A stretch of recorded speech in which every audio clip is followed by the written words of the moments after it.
결국 그 안보라는 건 컴퓨팅 파워 아니겠습니까? 신기술이라는 것이 굉장히 국방하고 맞닿아 있다 이렇게 보는 거죠. 그러니까 중국은 조립밖에 안 해요. 그래서 이 중국의 어떤 그 기술을 인정하는 거는 그건 조금 좀 빗나갔다 이렇게 생각해요. 그럼 양자 컴퓨터는 왜 그렇게 절실할까요? 이기게 되니까. 예, 그러니까 결국은 우리가 생각하는 것보다 굉장히 더 많은 혁신들이 나타날 것이다. 뭐 이런 거예요. 그러니까.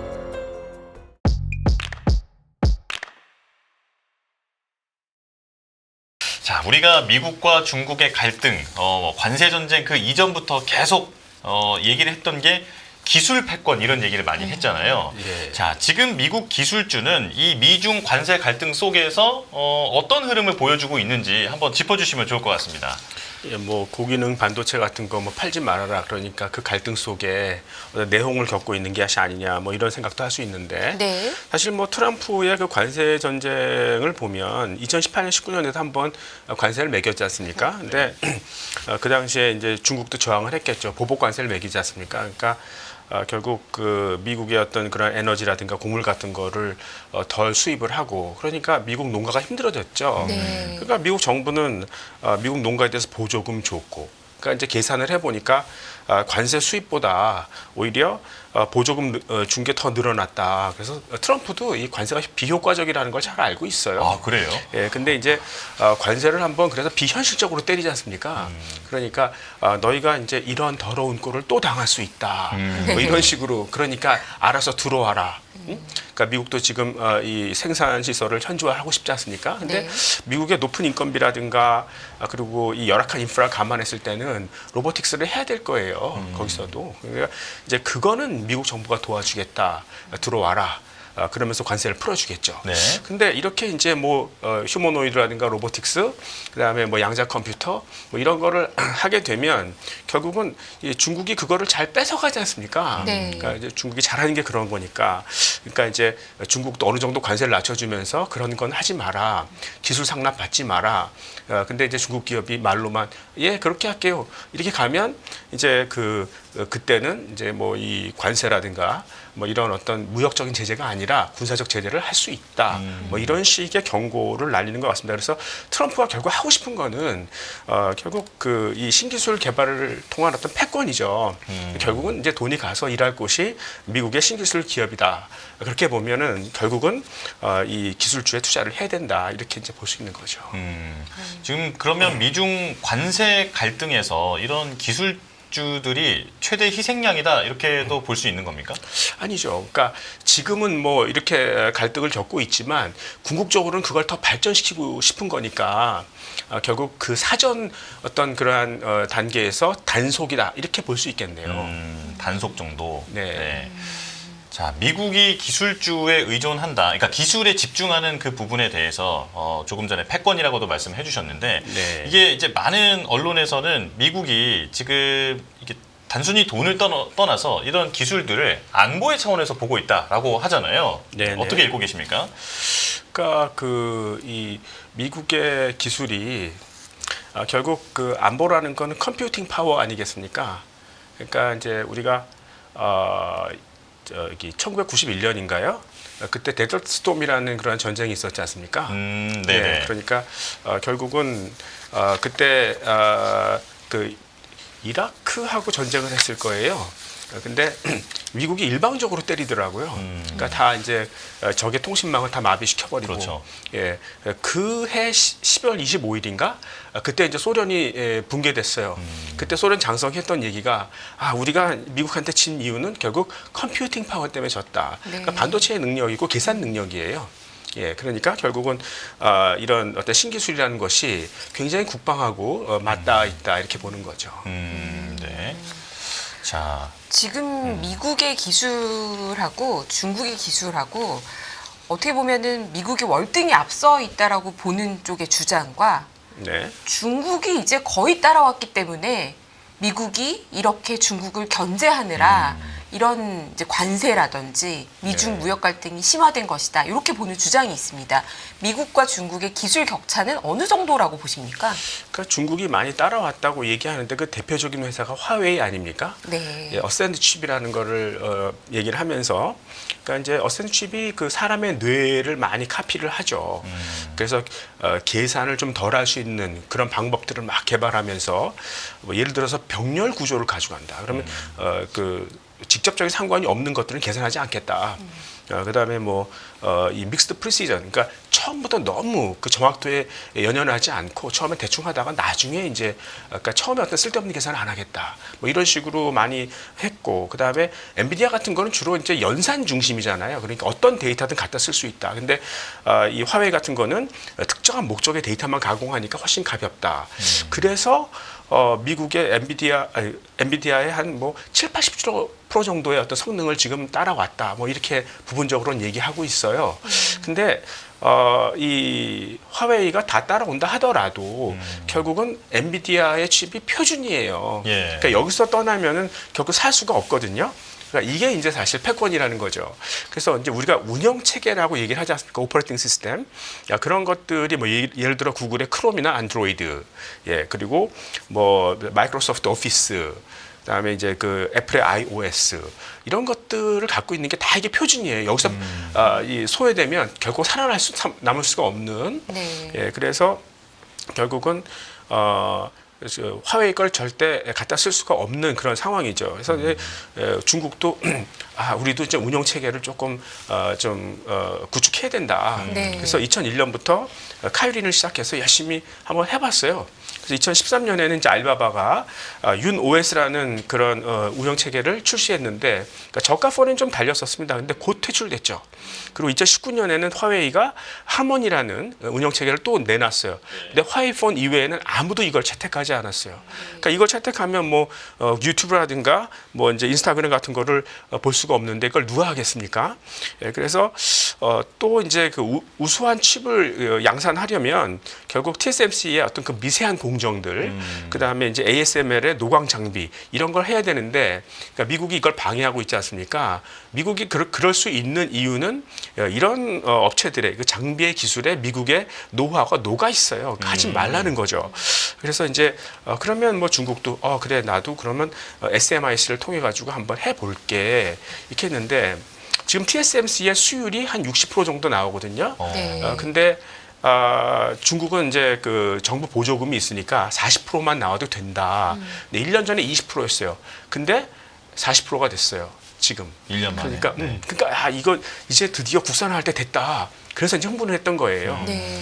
그래서 지금 엔비디아의 그 중국 매출 비중이 한 13%가 되는데 그건 다 없어질 것이다.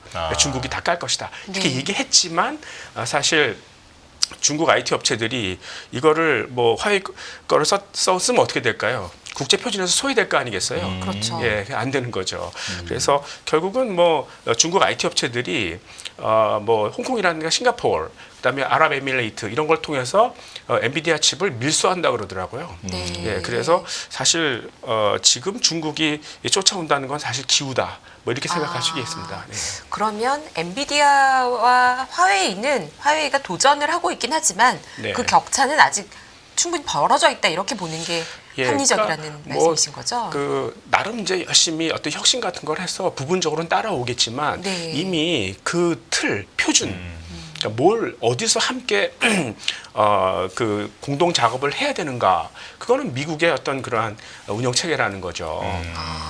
그러니까 판을 미국이 깔았고, 네. 미국의 규칙에 맞춰서 판이 깔려 있기 네. 때문에 기술로 따라오는 것에도 결국은 어떤 이제 시장을 잠식하는 데 있어서는 어느 정도 한계가 있을 수밖에 없다. 그러니까 화웨이가 열심히 달려와도 역시 엔비디아가 깔아놓은 도로 위라는 거죠. 그렇군요.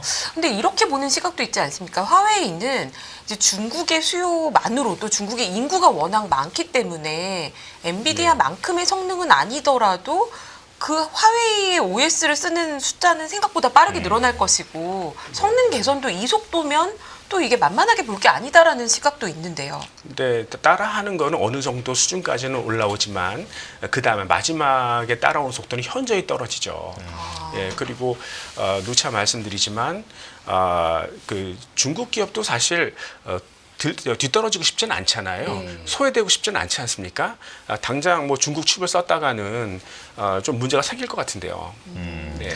제가 왜 이걸 여쭤보냐면요. 중국에 최근에 다녀오신 저희 방송에 출연하신 분께서 네. 자율주행을 중국에서 이제 실제 경험하신 거를 저희에게 보여주셨는데 영상을 한번 봤었죠. 네, 그치? 중국의 자율주행 차량이 실제로 너무 운행을 잘하고 있고 네. 이 기술들을 거의 중국이 자립해서 만들고 있다라는 얘기가 최근에 계속 들려오고 있기 때문에 네. 이 부분을 좀 여쭤봤죠. 예, 그러니까 로보틱스도 생각해 보세요. 지금 자동화 로봇의 50% 이상이 중국산이에요. 네. 그래서 정말 뭐 중국의 로봇이 안내를 하는데 정말 좋더라, 뭐 이런 식도 말씀하시고.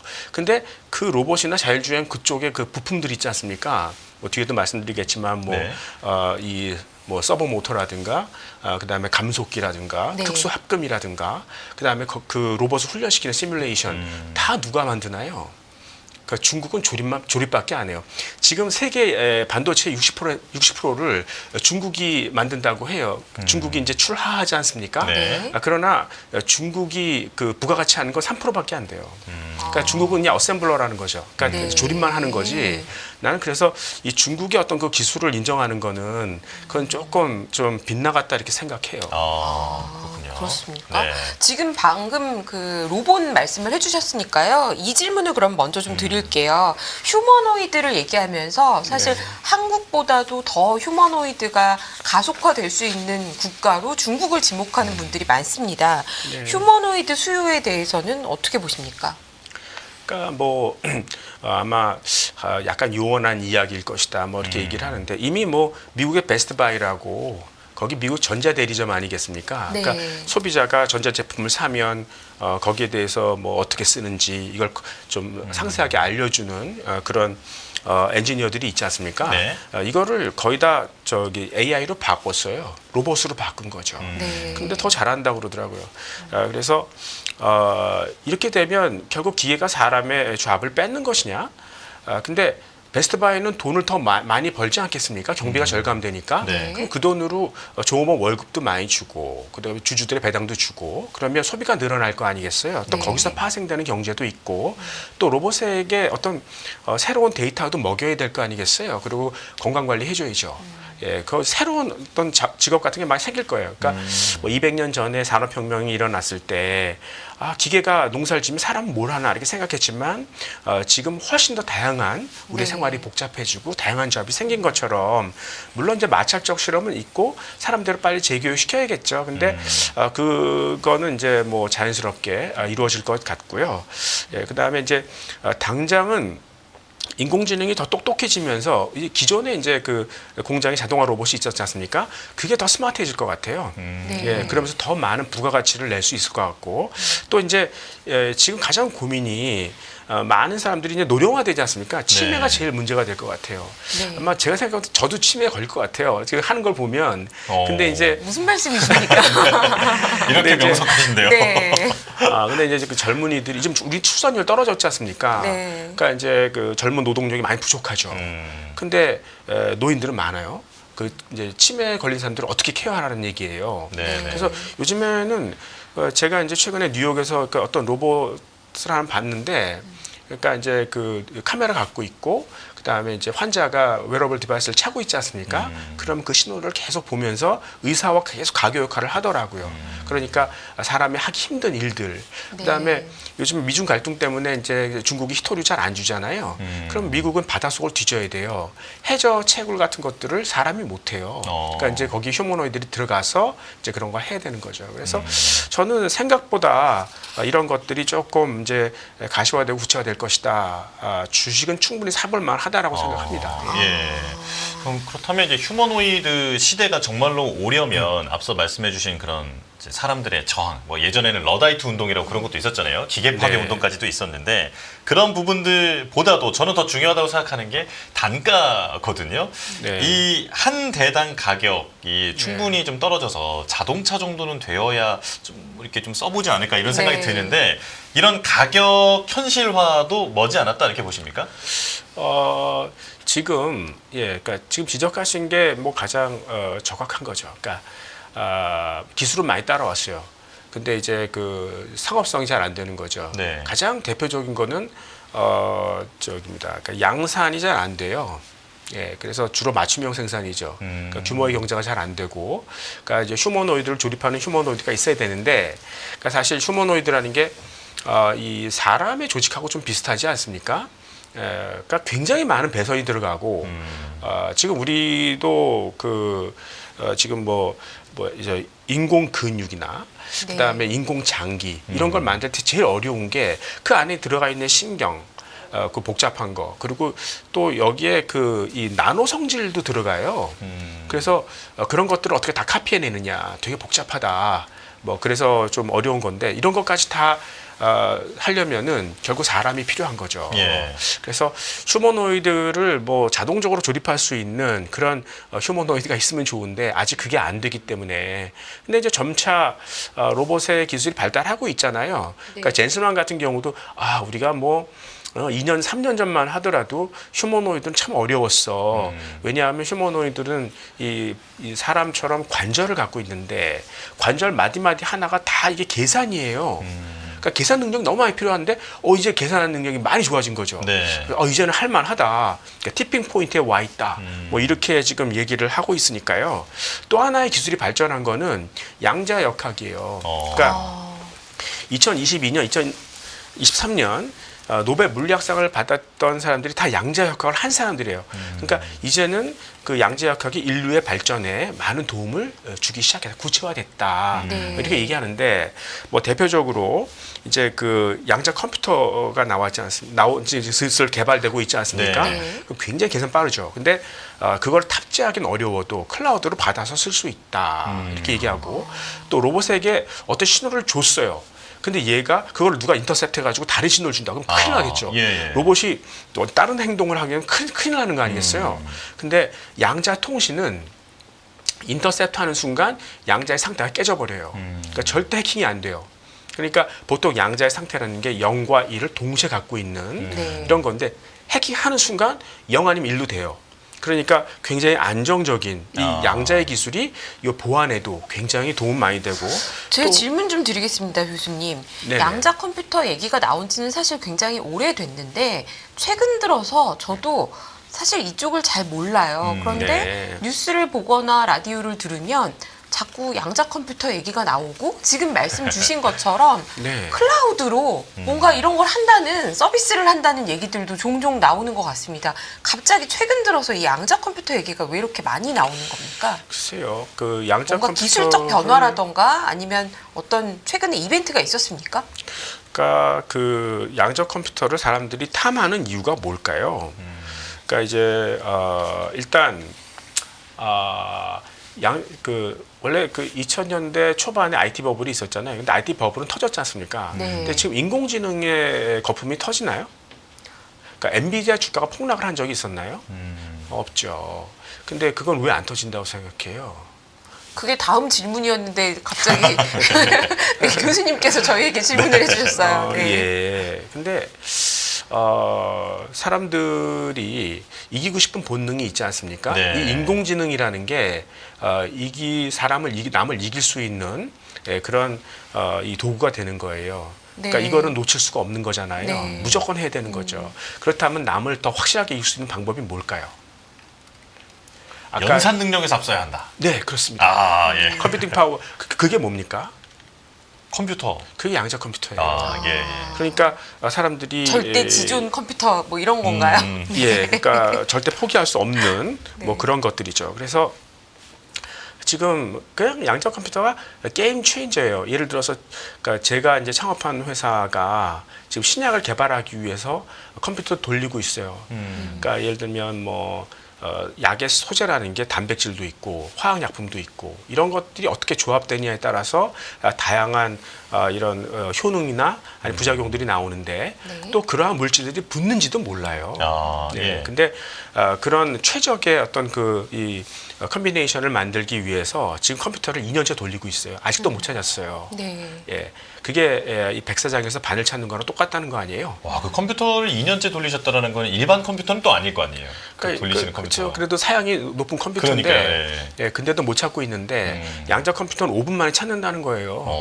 그러니까 이걸 찾으면 연매출 몇 조짜리의 블록버스터가 그냥 나오는 건데, 그러니까 이게 이제 그 게임 체인저가 되는 거죠. 뭐 그리고 요즘에 또 하나 관심 있는 게 뭐 나노 소재 같은 거가 있어요. 그러니까 신소재들이죠. 근데 인류가 나노를 소재로 쓰기 시작한 게 20년밖에 안 되고, 그러니까 도메인 날리지가 너무 없어요. 너무 모른다고요. 근데 양자 컴퓨터로 계산해서 그게 뭐 저기 답을 찾았다. 그러면 그게 이제 쓸 수 있는 거 아니겠습니까? 예, 그리고 이제 아까 뭐 국방 같은 것도 말씀을 드렸고, 사이버 보안 같은 것도 이제 양자 컴퓨터를 통하면은 이제 얼마든지 해킹도 할 수 있고 또 방어도 할 수 있다. 그래서 결국은 인간의 어떤 이기고 싶은 욕망 때문에 결국은 사람들이 이렇게 혈안이 되어 있다, 이렇게 말씀드릴 수 있겠네요. 그러면 실제로 양자 컴퓨터가 저희가 네. 체감할 수 있는 뭔가 상용화의 영역으로 들어오는 시점은 어느 정도라고 보십니까? 글쎄요, 이제 그 라이트 형제가 1901년인가요? 그때 이제 인류가 하늘을 날 수 있으려면 50년이 있어야겠다. 네. 이런 얘기 했었죠. 근데 첫 비행에 성공한 게 몇 년인 줄 아세요? 언젠가 왠지 아실 것 같아요. 1920년? 예, 1903년이에요. 아, 그렇습니까? 2년 후에. 그러니까 왜 그렇게 앞당겨졌다고 생각합니까? 결국은 이 날고 싶다는 어떤 그런 절실함, 이런 거죠. 그럼 양자 컴퓨터는 왜 그렇게 절실할까요? 이겨야 되니까. 예, 그러니까 결국은 우리가 생각하는 것보다 굉장히 더 많은 혁신들이 나타날 것이다. 뭐 이런 거예요. 그러니까 지금 양자 컴퓨터를 가장 그 방해하고 있는 것은 오류죠. 네. 그러니까 그 양자라는 게 뭐냐면, 예를 들면 뭐 이제 아주 작은 입자예요. 그러니까 이렇게 커다란 물체 같은 경우에는 그 안에 원자가 있지 않습니까? 네. 그 원자와 원자 사이에 손을 잡고 있어요. 굉장히 안정적이죠. 그러나 그 커다란 물체의 표면에 있는 건 어떻습니까? 그건 잡을 손이 없잖아요. 그러니까 굉장히 불안하죠. 네. 그러니까 자꾸 반응을 하려고 하고, 그러면 이제 그 기존에 가졌던 물성과 전혀 다른 새로운 물성을 나타내기도 하고, 이제 학문적으로는 불연속 쪽이다, 뭐 이런 네. 얘기를 하는데, 이제 아주 조그만 그런 입자 양자 같은 경우에는 그 표면에 있는 물체의 비중이 얼마나 돼요? 거의 다죠. 그러니까 그 자체가 굉장히 불안정한 덩어리라는 거죠. 심지어는 입자이면서 동시에 파동의 성격도 갖고 있어요. 그 파동이라는 게 뭡니까? 남한테 영향을 주는 거지 않습니까? 네. 예, 그러면 이게 뭐 하나의 그룹을 지어서 이제 그렇게 서로 얽혀 있는데, 거기 하나만 딱 이 자극을 줘도 그러면 한꺼번에 계산을 할 수 있으니까 훨씬 더 계산을 빠르게 할 수 있다. 쓸데없는 계산 안 해도 된다. 막 이렇게 나오는 거죠. 그래서 이런 양자 컴퓨터가 하여튼 뭐 지금 활동은 굉장히 좋은데, 네. 문제는 그걸 하려면 극저온이 돼야 돼요. 네. 네. 그러니까 온도가 높으면 어떻게 되나요? 뭐 원자나 분자가 막 활동이 많아지고 네. 막 충돌되잖아요. 그러면 양자의 상태는 깨져요. 근데 아주 낮은 온도가 되면 모든 게 고요해지고 양자의 상태가 정상화가 되는데, 그 돈이 얼마나 많이 들겠습니까? 그래서 또 자기장이라는 걸 갖고 이제 조절을 하거든요. 자기장은 막 새 나가요. 외부에서 자기장이 들어오기도 하고, 그러면 이제 다 오류가 나는 거 아니겠습니까? 근데 그 자기장을 이제 가둘 수 있는 것, 그게 초전도체밖에 없어요. 근데 그 초전도체도 극저온이 돼야 되는 거죠. 그러니까 이 돈은 많이 들고, 조금만 그게 좀 초전도 현상이 깨지면 오류 나고. 네. 근데 이 구글 윌로우가 이상한, 그러니까 아주 혁신적인 것을 개발했죠. 그러니까 우리는 규모가 커질수록, 원래 그 양자 컴퓨터가 규모가 커질수록 에러가 기하급수적으로 확 늘어나거든요. 네. 아니다. 우리는 기하급수적으로 이 규모가 커질수록 오히려 에러가 덜 난다. 그러면 어떤 결과가 납니까? 큰 양자 컴퓨터 만들 수 있잖아요. 네. 그럼 어떻죠? 이기는 거죠, 무조건. 그러니까 사람들이 막 흥분했습니다.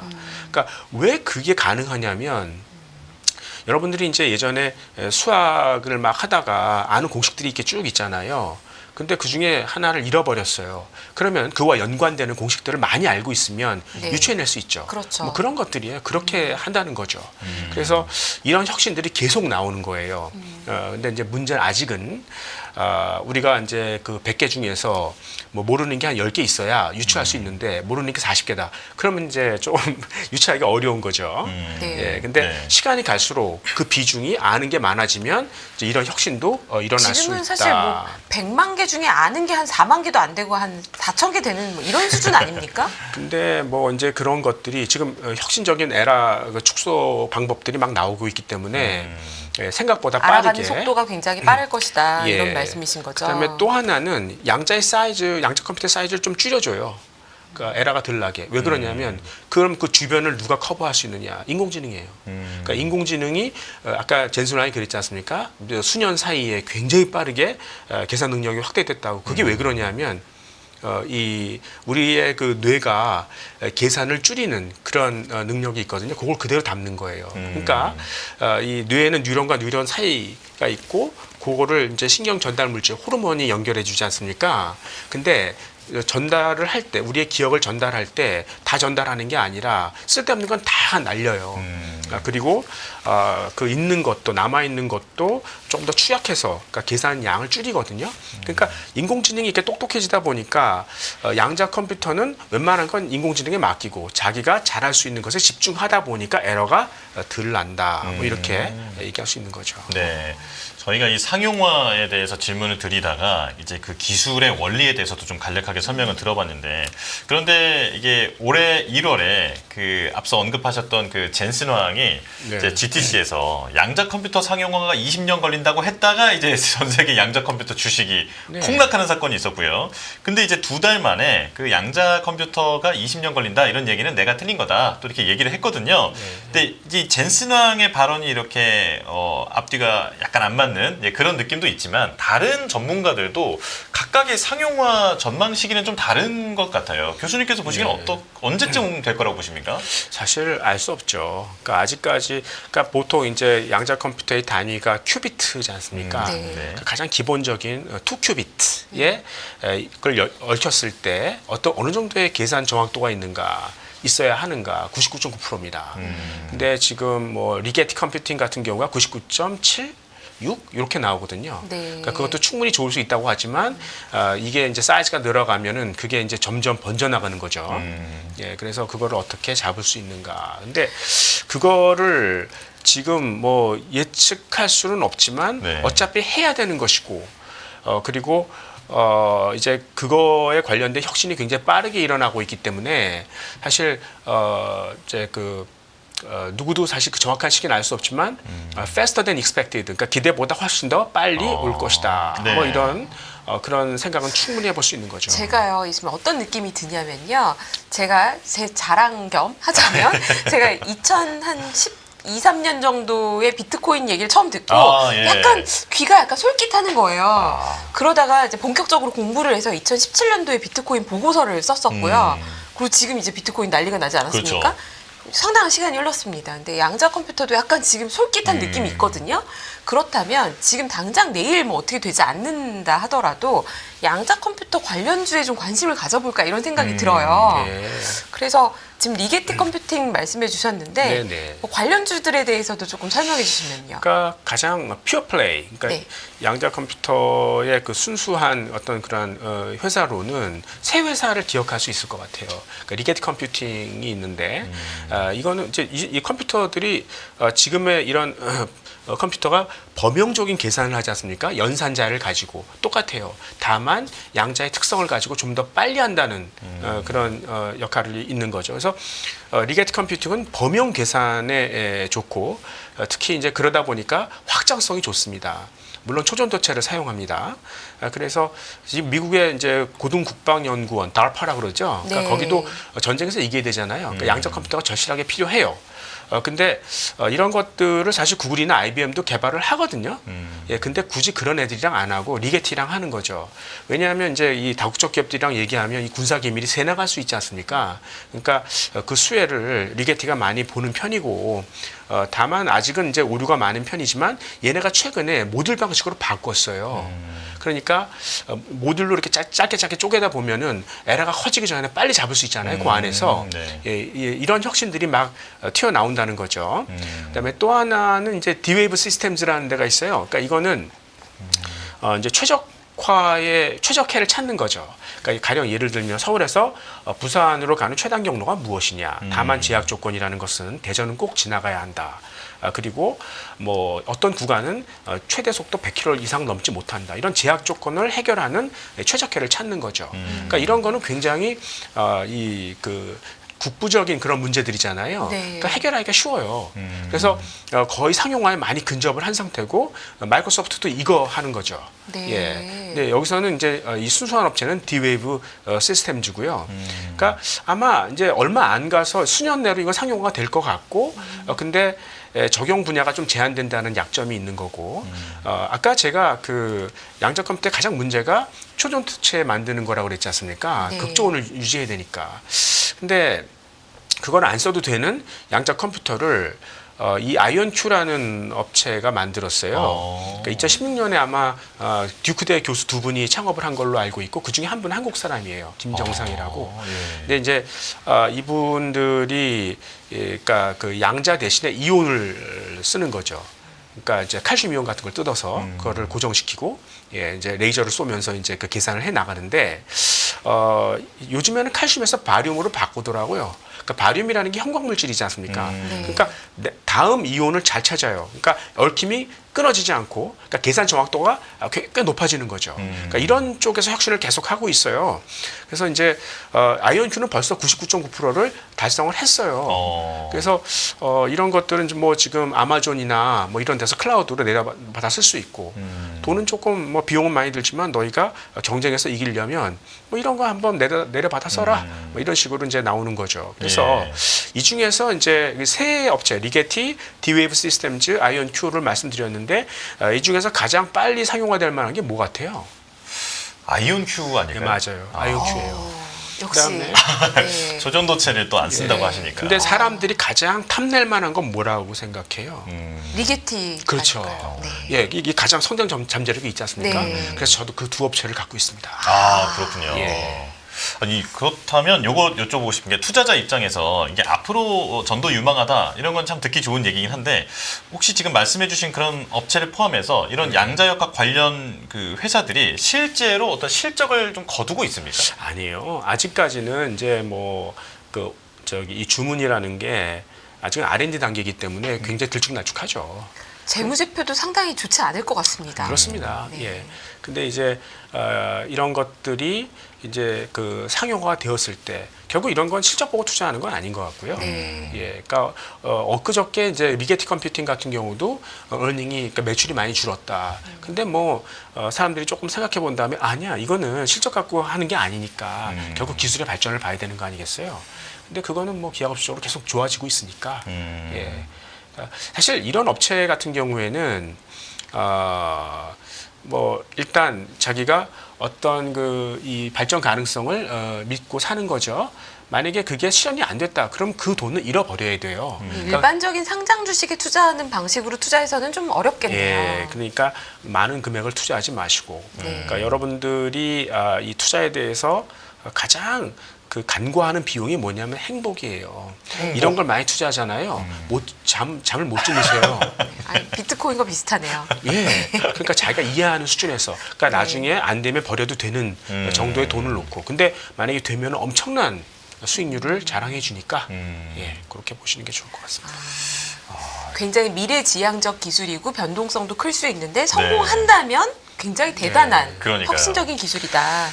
근데 또 그러니까 양자 컴퓨팅에 대해서 이제 설명을 듣다 보니까 질문이 좀 끊이지 않는데 저는 그 상용화 시기도 지금 네. 대화를 나눠봤고 네. 그리고 이제 앞서 있는 기업들도 대화를 나눠봤는데 저는 그 상용화의 형태가 어떻게 될 것인가도 궁금합니다. 그러니까 예. 이 컴퓨터라는 게 지금 정말 이렇게 많이 퍼져서 한 사람당 하나씩 갖고 다닐 수 있는 수준이 되는 건지 네. 아니면 정말 어마어마한 기업들이 클라우드 시스템으로 가지고 있어서 그게 상용화가 된다라는 건지 네. 어떤 형태가 될까요? 그러니까 처음에는 그 후자겠죠. 그러니까 이제 그 커다란 기관들이 네. 양자 컴퓨터를 가지고 지금처럼 뭐 아마존이나 뭐 이런 구글이나 이런 쪽에서 그 클라우드로 내려받아 이제 쓰게 해주는 건데, 그러니까 나중에는 이제 이게 뭐 개인용으로도 또 이제 그 쓸 수 있고, 특히 양자 네트워크가 구성될 수 있을 것 같아요. 그래서 양자 컴퓨터끼리 어떤 네트워크를 구성하는. 근데 그거는 광자를 써야 되는데 그 기술도 지금 개발이 되고 있으니까요. 예, 그런 것도 한번 기대를 해볼 수 있을 것 같아요. 아, 예. 자, 그리고 조금 전에 그 이제 관련 주를 또 설명을 해주셨는데, 국내에서는 이 양자 컴퓨팅 관련해서 사실 좀 언급이 되고 있는 종목들이 있기는 합니다. 네. 실질적인 어떤 기술 수준이나 관련도가 어느 정도로 될까요? 글쎄요, 국내 업체들 중에서는 주로 보안 쪽으로 많이 하더라고요. 그러니까 사실 이게 다 물리학이잖아요. 양자 역학, 양자 물리학. 근데 한국이 약한 게 기초과학이지 않습니까? 예. 그러니까 저는 사실 한국이 양자 컴퓨터 한다는 건 사실 잘 안 믿고요. 그러니까 다만 이제 사이버 보안에서 이제 그런 쪽, 예, 이런 이 사이버 보안의 양자 역학을 이용한다. 뭐 그런 건 봐야겠지만 사실 공부해 본 적이 별로 없어요. 아, 예, 그러니까 예를 들어서 이제 뭐 저기 세계적으로는 아키 퀀텀이라는 그런 양자 내성 암호를 하는 데가 있어요. 근데 그 업체도 굉장히 스몰캡이에요. 예, 그러니까 조그만 업체거든요. 주가가 막 들락날락합니다. 예. 예, 근데 저는 사실 가장 너미넌트한 주식, 그러니까 가장 우월한 주식을 사는 게 맞다고 생각해요. 특히 신규들에 관한 한. 근데 굳이 그런 압도적인 기술을 갖고 있는 데가 있는데 왜 국내 업체를 선택해야 되는지 잘 모르겠어요. 근데 그 선택하는 심리가 뭔가 그 앞서 있는 그런 기업들은 주가가 괜히 너무 비싸 보이고 네. 못 들어갈 것 같으니까 이제 후발 주자라고 생각되는 점에 좀 착안해서 투자를 하는 것 같은데 완전히 지금 극초기라고 보시는 거죠? 그러니까 비싸다는 그 기준이라는 거는 뭐 대비 비쌉니까?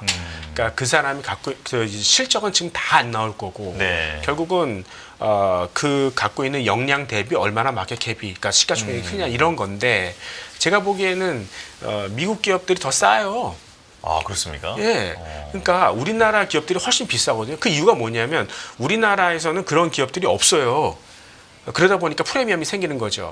휴머노이드 같은 경우도 이제 우리나라의 그 레인보우 뭐 저기 로보틱스인가요? 아, 뭐 예. 그런 게 하나 있으니까 엄청 올라가잖아요. 예. 근데 사실은 저기 해외에 보면은 그런 기업들도 많이 있죠. 예. 네. 저는 이 질문을 드리고 싶어요. 그 앞서서 인공지능 거품에 대해서 붕괴하지 않았고 뭐 엔비디아가 사실 그렇게 크게 무너지지 않았기 때문에 이 말씀을 해주셨는데 저희가 이제 양자 컴퓨터로 넘어가다 보니까 인공지능 얘기는 많이 하지 않았습니다. 근데 네. 인공지능 시장에 대해서는 어떻게 보십니까? 글쎄요. 그러니까 이제 앞으로 인류가 이제 노령화되고 노동력도 부족하고 더 이제 섬세하게 이제 발달을 하겠죠. 그러니까 지금까지는 주로 학습 위주로 갔지 않습니까? 네. 이제부터는 이제 그거를 유추하는 추론이죠. 예, 추론 쪽으로 많이 발전을 하고 이제 그런 것들이 다 서비스로 나오는 거 아니겠어요? 아직 서비스의 시대는 열리지도 않았다 이렇게 생각을 하는 거죠. 예. 근데 그것 때문에 지금 그 증시도 굉장히 많이 움직였고 네네. 엔비디아의 GPU가 더 이상 많이 필요한 거냐 아니냐 고성능이 필요하지 않다 뭐 딥시크 이후에 논란도 많지 않았습니까? 지금 말씀하신 추론용 때문에 추론용으로 가게 되면은 생각보다 어렵지 않을 수도 있다 이런 얘기도 나오고요. 그리고 예. 뭐 실제로 마이크로소프트나 아마존도 데이터 센터 투자를 축소한다라는 얘기도 종종 나오고 뭐 아니다 하면서 다시 주가도 반등했는데 이런 논란에 대해서는 어떻게 보십니까? 제가 보기엔 그 이제 투자를 축소하는 이유는 왜요? 그러니까 이기고 싶으니까 더 많이 하고 싶죠. 하지만 전기가 모자라잖아요. 네. 예, 일단 뭐 전기차 보조금 줄인 것도 결국은 전기가 모자라잖아요. 네. 그러니까 인프라가 그러니까 그게 해결이 안 된 부분이 있어요. 그래서 저는 사실 소형 원자로를 좋아하거든요. 네. 예, 그러니까 지금 무탄소 전기를 얻을 수 있는 유일한 방법이 그거밖에 없는 것 같은데. 네. 예, 그래서 뭐 그 인공지능은 뭐 굉장히 여러 가지로 그 계산을 돌릴 수 있고 원하는 그러한 그 솔루션을 찾을 수 있기 때문에 아직 저는 시작도 안 한 것 같은데 네. 그러니까 거기에 관련된 굉장히 여러 가지를 뽑아낼 수 있고 이제 그런 것들이 인류를 얼마나 이제 그 풍요롭게 해줄 수 있을 것인가, 노동력 줄어드는 걸 얼마나 이제 커버해줄 수 있을 것인가, 뭐 그리고 뭐 이제 전기만 충분하다 그러면 그 다음에 이제 휴머노이드 같은 것도 충분히 나오니까 앞으로 그 인공지능 칩이 그러니까 뭐 반도체뿐만 아니라 여러 가지 솔루션이 결국 장착될 때는 굉장히 많을 것 같아요. 네. 그러면 인공지능 이거는 버블 붕괴 같은 걸 논할 때가 전혀 아직은 아니고 아니죠. 시작도 안 했다. 뭐 오히려 전력 문제가 있어서 그렇죠. 늦게 가는 약간 거죠. 그게 발목을 잡는다. 발목을 잡아서 속도 조절 정도는 할 수 있다. 예. 이렇게 정리를 네. 깔끔하게 해주셨습니다. 네, 알겠습니다. 자, 1부는 여기서 마치겠습니다. 김학주 한동대학교 ICT 창업학부 교수와 함께했습니다. 고맙습니다. 네, 고맙습니다. 감사합니다. 매일 돈을 쓰는데 그 가치는 누가 정할까요? 정답은 슈퍼달러 슈퍼리치에 있습니다. 복잡한 공식은 빼고 투자 타이밍을 잡는 환율의 핵심만 담았습니다. 빠르게 변화하는 금융시장, 그 중심엔 언제나 환율이 있습니다. 오늘부터 환율과 썸 타볼까요?